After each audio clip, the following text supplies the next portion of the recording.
তো হ্যালো বন্ধুরা, কেমন আছো? সবাই ভালো আছো? তো আজকে আমি ঘুরতে এসেছি এখানে মালটার একটা সুন্দর জায়গায়, যেটার নাম হচ্ছে সেন্ট পল। তো বার হয়েছিলাম রুম থেকে যখন, তখন ওয়েদারটা খুব সুন্দর ছিল, সানি মতো ভাব ছিল, মানে রোদ্দুর রোদ্দুর ভাব ছিল। কিন্তু বাইরে যখন বার হই, কি বলবো, মানে এত হাওয়া আর এত বাতাস, ঠান্ডায় মনে হয় এখনো আমার থরথর করে হাতগুলো কাঁপছে। হ্যাঁ, সেটা তোমাদের বলে বোঝাতে পারবো না, মানে এত হাওয়া হচ্ছে এখানে।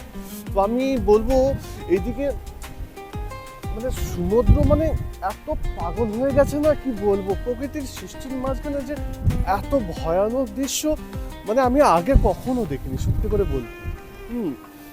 মানে আমার নাক দিয়ে অটোমেটিক জল বার হচ্ছে, এত এখানে ঠান্ডা পড়ছে।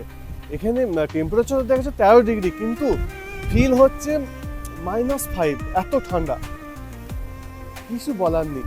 তো এই সম্বন্ধে আমি একটা ভিডিও বানিয়েছি আমার ইউটিউব চ্যানেলে, এজে ইউরো।